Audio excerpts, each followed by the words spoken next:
आखिरी निशानी जो तू छोड़ के अब सुना हो पता तेरा डेंजर मिक्सर मुझे दिखता हूँ साथ किसी और के, दिखता हूँ साथ किसी और के। बोला तूने पाया क्या हमारा दिल तोड़ के, चले आते थे बुलाने पे ही दौड़ के। तूने पाया क्या हमारा दिल तोड़ के, चले आते थे बुलाने पे ही दौड़ के, चले आते थे बुलाने पे ही दौड़ के। फिर गए हमसे क्यों मुड़ के, रितेश कुशवाहा आखिरी निशानी जो तू छोड़ के अब सुना हो पटा तेरा रोड के जुदाई तेरे गई मुझे दिखता हूँ साथ किसी और के, दिखता हूँ साथ किसी और के। याद आती है पुराने से तोड़ के अब सुना हो पटा तेरा रोड के जुदाई तेरी जान ले गई, जुदाई तेरी जान ले गई। जब दिखता हूँ साथ किसी और के।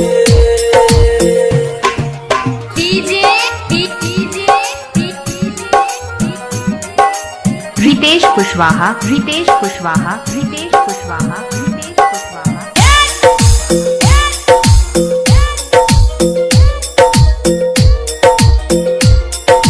डेंजर मिक्सर मुलाकात थी उस दिन से ही तू मेरे साथ थी। मुलाकात थी उस दिन से ही तू मेरे साथ थी, उस दिन से ही तू मेरे साथ थी। फिर तोड़ दी कसम सारी प्यार की, तोड़ दी कसम सारी प्यार की, तुझे हुई ना फिक्र तेरे यार की। अब हद हो गई है इंतजार की, जुदाई तेरी जान ले गई। गए आखिरी निशाने जो तू छोड़ के, आखिरी निशाने जो तू छोड़ के। फिर गए क्यों हमसे मुंह मोड़ के, अब सोता हूँ पटा वही मोड़ के। जुदाई तेरी जान ले गई, जुदाई तेरी जान ले गई। जब दिखता हूँ साथ किसी और के।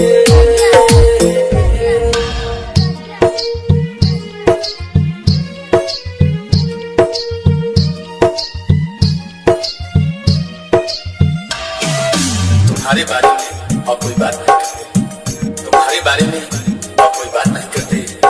तुम्हें सोच कर अपना वक्त बर्बाद नहीं करते।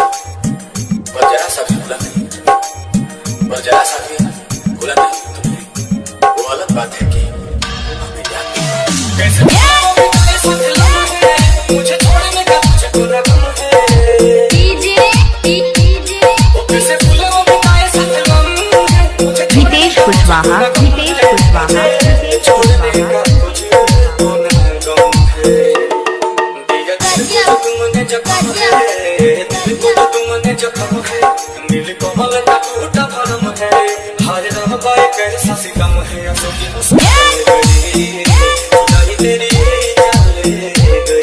गए आखिरी निशाने जो तू छोड़ के, आखिरी निशाने जो तू छोड़ के।